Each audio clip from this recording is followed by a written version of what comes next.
ससुराल की पहली गाड़ी। शांति अपनी दोनों बहू और पोते के साथ शांति से अपनी जिंदगी जी रही थी। पर घर में एक भी गाड़ी ना होने के कारण कई बार शांति को कुछ हालातों का सामना भी करना पड़ता है।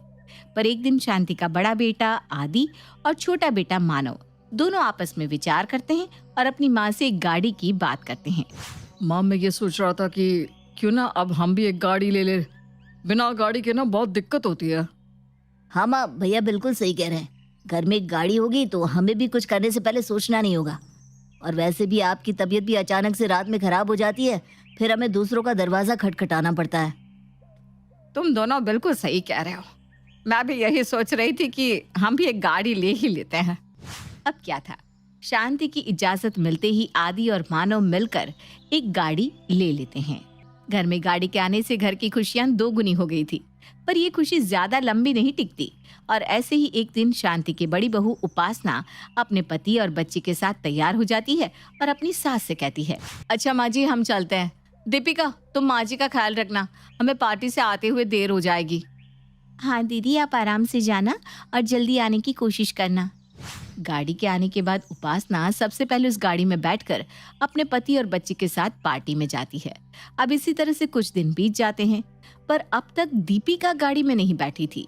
इसी तरह एक दिन मानव को किसी काम से शहर से बाहर जाना था, पर मानव से पहले उपासना अपने बाहर जाने का प्लान घर में सबको सुनाने लगती है।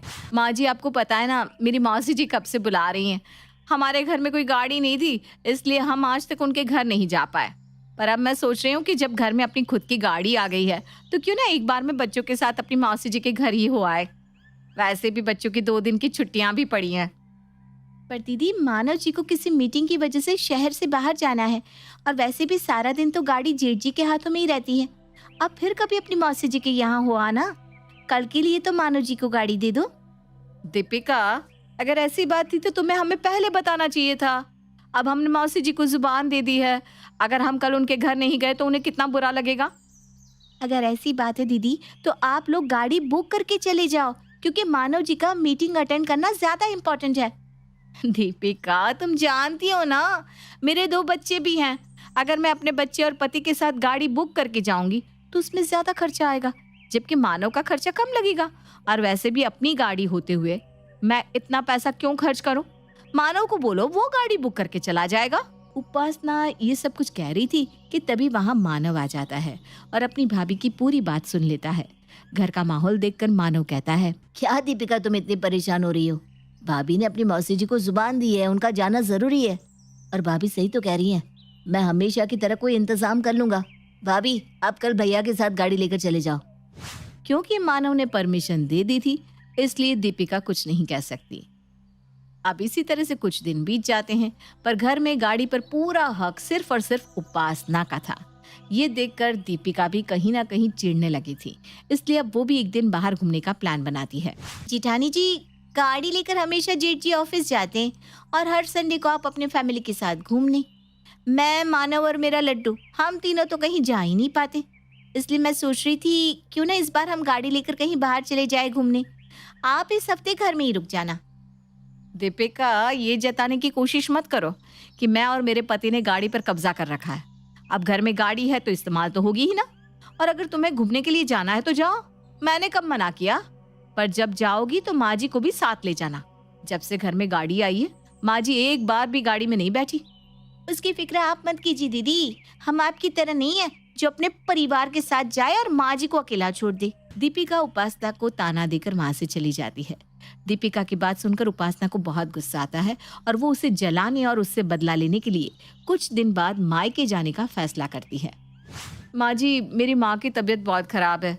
अभी कुछ देर पहले ही उनका फोन आया था, इसलिए मैं ना अपने मायके जा रही हूँ।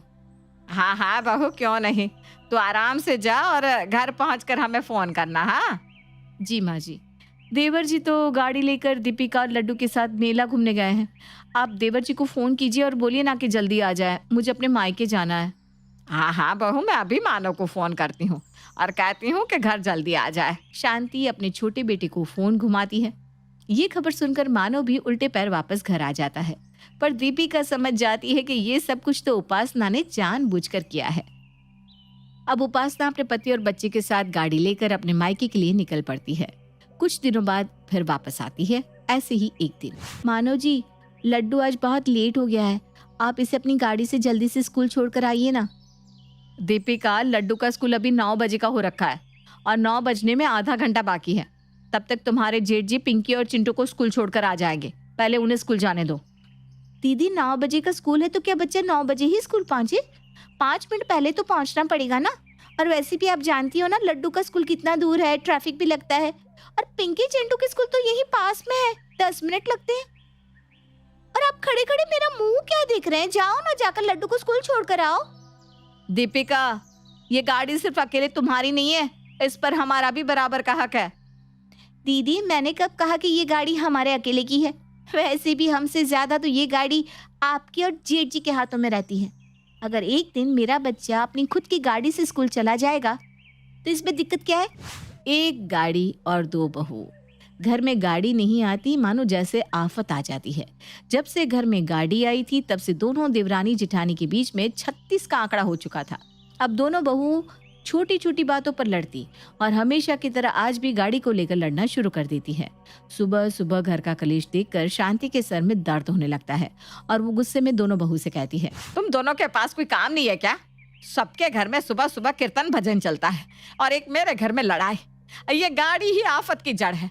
कोई भी अब से इस गाड़ी को हाथ नहीं लगाएगा जब तक मैं नहीं कहूंगी। अपने अपने बच्चों को खुद छोड़ कर आओ।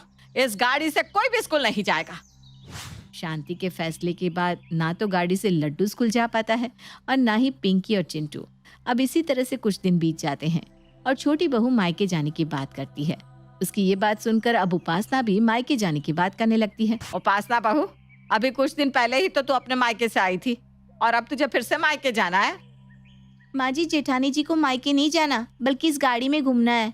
मैं मायके जा रही हूँ ना गाड़ी लेकर, इसलिए ये भी मायके जाना चाहती है। सब जानती हूँ मैं। तुम्हारी तो सोच ही छोटी है, मैं कुछ नहीं कर सकती। माँ जी, उस वक्त मेरी माँ की तबीयत खराब थी, मैं कितने दिन रुकी थी वहाँ, वो तो आप भी जानती है ना। देखो बहू, तुम दोनों एक समय पर मायके नहीं जा सकती। दोनों में से कोई एक ही मायके जाएगा। अब वो फैसला तुम्हारा है कि किसको जाना है। शांति अपने दोनों बहू में से किसी एक को गाड़ी से मायके जाने के लिए कहती है, पर दोनों देवरानी जिठानी कोई फैसला ही नहीं कर पाती, जिस वजह से शांति किसी को मायके नहीं भेजती। अब इसी तरह से कुछ दिन बीत जाते हैं और एक बार फिर दोनों देवरानी जिठानी एक ही दिन घूमने का प्लान बनाती है। माँ जी, मैं मानव जी के साथ मूवी देखने जा रही हूँ। क्यों जाना है तुम्हें मूवी देखने के लिए? आज से पहले तो तुम्हें मूवी देखना पसंद नहीं था।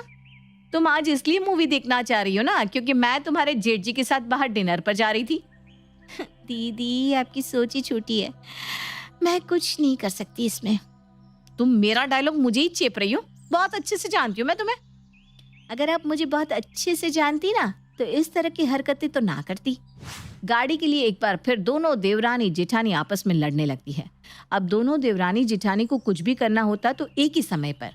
अब छोटी बहू गाड़ी लेकर जाती तो बड़ी बहू जलती और अगर बड़ी बहू गाड़ी लेकर जाती तो छोटी बहू जल जाती। गाड़ी की वजह से घर का कलेश बढ़ता ही जाता है। अरे बस करो तुम दोनों। जब से इस घर में गाड़ी आई है मानो जैसे मेरे घर में कलेश की जड़ आ गई है। तुम दोनों ने हद ही मचा दी है। दोनों को एक साथ मायके जाना होता है, एक साथ घूमना होता है और एक साथ मार्केट भी जाना होता है। अब तुम दोनों से 2 कदम नहीं चला जाता, हर वक्त में गाड़ी ही चाहिए होती है। शांति की बात सुनकर दोनों बहुत चुपचाप खड़ी हो जाती है। इसके बाद शांति अपना फैसला सुनाते हुए कहती है, जब तक ये गाड़ी घर में रहेगी तुम दोनों इसी तरह से चूहा बिल्ली की तरह लड़ती रहोगी। इसलिए मैंने इस गाड़ी को बेचने का फैसला ले लिया है। अब ना घर में गाड़ी रहेगी और ना ही इस घर में लड़ाई होगी। इसके बाद शांति किसी की भी नहीं सुनती और अगले ही दिन उस गाड़ी को बेच देती है। गाड़ी के बिक जाने के बाद घर का कलेश खत्म।